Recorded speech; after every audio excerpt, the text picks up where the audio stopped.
Hey YouTube, Alan back with another video, and this time it's another package and pickups video. Slightly delayed too from what I had planned. A little while back I put up a trades video and sent off a few packages and whatnot, got a few back, and this one has been sitting there for a while. It comes from Down Under, it comes from Electric Adventures, Tony, and he sent me a game. He's already posted what I sent him ages back, so I do apologize for being so late. And yeah, I'm trying to avoid addresses. Poor guy, like, I don't know, can you see the postage there? $26 to ship to Ireland. That's insane. Like, it was €4 or $4.50 or something to ship from Ireland to Australia. So postage I knew was expensive because we did a trade like 10 years ago, and there was an imbalance. It was a little more expensive to send from Australia to Ireland, but it wasn't like this insane. So I don't know what has happened. But anyway, we'll get on to the item itself. It must be super heavy, super big, given the cost of postage. No, it is a Famicom cartridge. So the thing, I don't have a Famicom. I do have a NES, obviously. I do have the odd Famicom game because I just like their kind of aesthetic, I suppose. And he had this in his bunch of spares and trades and whatnot. So yeah, let's do that, because I had a loose cart, kind of made sense to do a loose cart trade. And this is a Mystical Ninja Goemon.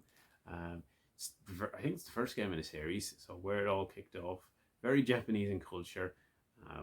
And it's just one of those things. It's a nice little add to the collection. Obviously, without a Famicom, I would struggle to play it in its natural form, but I often thought about getting one of those converters. I think you can get Honeybee converters and stuff like that to play Famicom games on the original hardware. Maybe someday I'll get one of those like analog style devices that you can play these on. But for now, I'll play it in emulation and whatnot. But this can add to collection. But yeah, just a nice add. I like the artwork and whatnot. So really appreciate the trade with Tony. Apologies again for the ridiculous cost in postage. I'm glad to see mine arrived nice and safe too.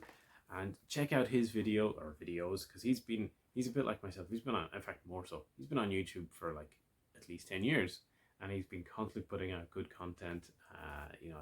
High score challenges, talking about game development, big collection, all that sort of stuff. So really recommend, link in the description below and tagged and all that sort of stuff. Anyway, I had hoped to have had a second package, and that's actually why I had delayed this, but it hasn't shown up yet. There's been all sorts of issues with postage and whatnot. So instead, I'm just going to talk about some pickups that I did. I had seen a sale on a website called IWOOT. I want one of those or something like that. I hadn't heard of the website before, and it was claiming to have a whole bunch of like official Nintendo merchandise and stuff like that for like less than half price. And I said, okay, I'm not sure if this is legit, but I'll give it a go. Turns out it was legit, and a bunch of stuff arrived. So this is only a few bits. There's a few more that I might dig out at another point and go through. Everything here was pretty cheap. Like, as I said, it was less than half price, and I don't remember the prices now because it's been a little while. But anyway, let's just go through them. Principally all stuff for the Zelda. In fact, not principally, also for the Zelda collection, which is another one of my kind of like mini goals. And first up, we have this kind of flask, Wind Waker story flask, I suppose, because it has all the kind of stained art or the kind of opening scene effects. Not just opening scene, maybe this is just the opening scene, I'm not entirely sure, but I actually love the artwork. I think it's really cool. And you see the Triforce's kind of, Pops' colour and Link's kind of green tunic. So, nice little addition. It's a water bottle, not a flask, to call it. But yeah, I love that style, and I think the Wind Waker is one of those games where, got slated at the time for its art style, but its art style is actually what's given it a lot of lasting appeal.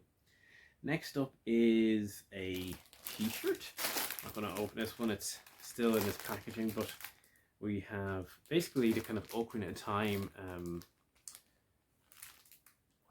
the first 3 pendant things that you collect, surrounded by the Triforce. So just a kind of black t-shirt with a bit of Zelda stuff on it.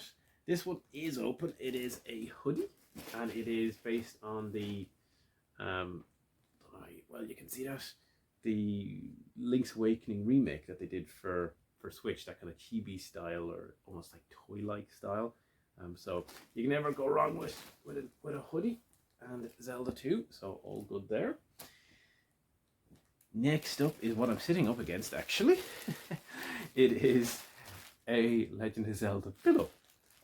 So I actually, funny enough, I had gotten this because I only put a few things into the order, and I actually did multiple orders because I said I'll do one order and see if this is legit or not. And when it turned out to be legit, I put in a second order, and the second order I wanted more of these because I said, oh, these seem decent enough, or bigger ones, but they didn't show up. Then I had to get a refund and all that sort of stuff. So yeah, IWOOT seems to be a bit like, yeah, they have this stuff, but good luck with the customer service. Good luck, actually getting it delivered in a timely fashion, all that sort of stuff. So yeah, mileage varies. Yeah, so this is just your traditional kind of Hylian symbol with Legend of Zelda, very classic kind of styled stuff, and decent enough cushion. So yeah, sits there in the game chair. And then last item that I have, so this was going to be reasonably quick, is and this is just kind of out of left field, a Legend of Zelda chopping board, because you need a chopping board with Zelda on it. And I actually bought two of these. The first one, one of them actually came in a box as well, like it's probably around it. So I'm going to leave that as kind of a collector's item. But this one will actually get used because it's a proper glass chopping board. Like it's a serious chopping board. So yeah, and it was only a few quid. So like, just if you wanted a chopping board, it was actually pretty cheap for this type of chopping board. So that's that. Anyway, look, whole bunch of Zelda stuff, and of course, to top it off, great trade from Tony there. Appreciate that, and appreciate you taking the time to watch. We'll leave it there and see you again next time. Bye for now.